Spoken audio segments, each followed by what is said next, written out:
Good afternoon, welcome to Nato Outdoors.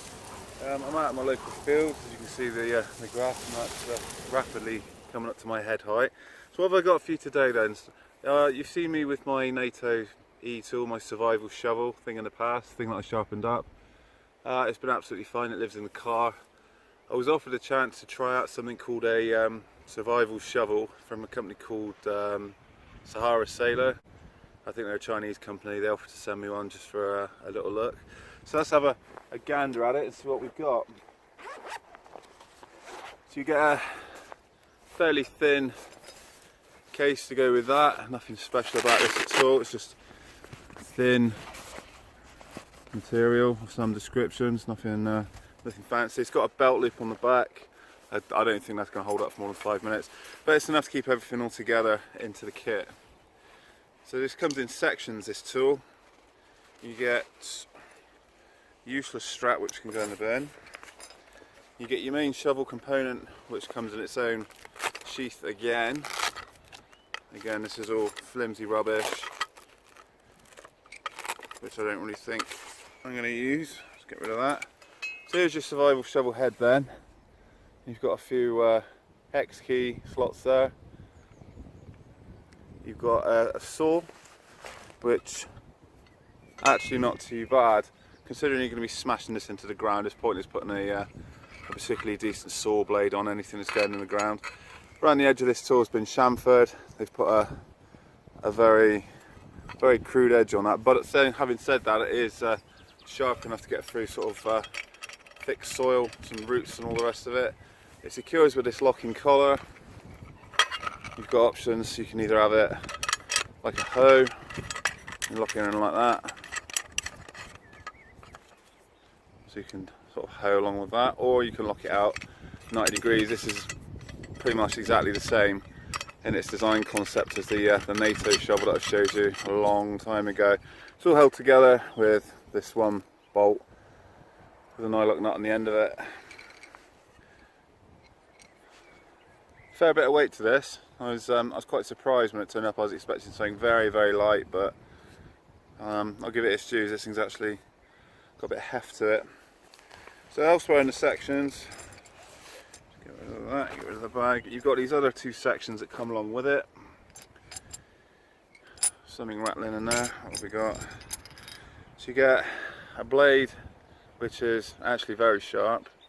Some sort of hook disgorging thing, and a crude saw blade on the back of that.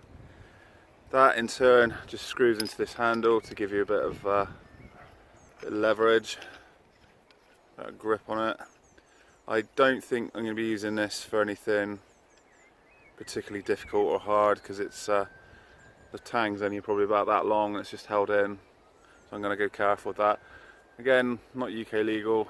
I'd probably remove this from the kit if I was to keep it in the car, but it's a nice little addition nonetheless. Again, we just unscrew that. On all these threaded sections we've got O-rings, so it should make it more water resistant. So the blurb goes on what we got. So that would thread onto this portion here, and then we'd then thread that onto the bottom section of the handle to give us our full length shovel. As you notice on there's a hole to accept 1/4 inch bits, screwdriver bits. So we'll unscrew this tail cap, which has got a striking pommel on the end of it. You get a ferrocerium rod, which I haven't tried out yet. And if you unscrew the rod, you've got a half decent whistle. So, okay, we can live with that. All these ferro rods are pretty much the same. They're all reasonably hard. They're not as good as I like my fire ones. You get this double-sided screwdriver tip. Just a case of shove it in there and away you go. I actually think that's fairly useful because it's a decent, there's a number 1 or a number 2 and a fairly decent flat head there, so that'll come in handy for getting the cooking stove back together. If you've got anything particularly loose. So it all goes back together. Screw that into there. And we'll put the whole shovel together now. Get rid of that blade for a second. This is aluminium. You're not going to be, you know, digging to the centre of the earth with this thing. I think what it is, it's more of a get you home type piece of equipment. Just screw that on that. This head of the tool is making up most of the weight. Right, that's all together now. I have had it in the past with this locking collar. If you start bashing things with it, this shovel head will start coming loose.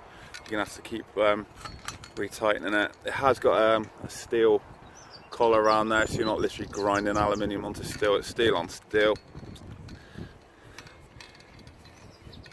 It looks pretty good, doesn't it? Let's have a little look at the floor.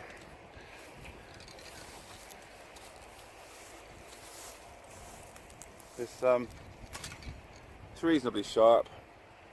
I mean, again, you can finish this off yourself. You can put a better edge on it if you wish to, but it'll go through thin stuff quite easily. I've no doubt that you could probably bash through some wood with it. I've proven that one in the past with my Nato shovel.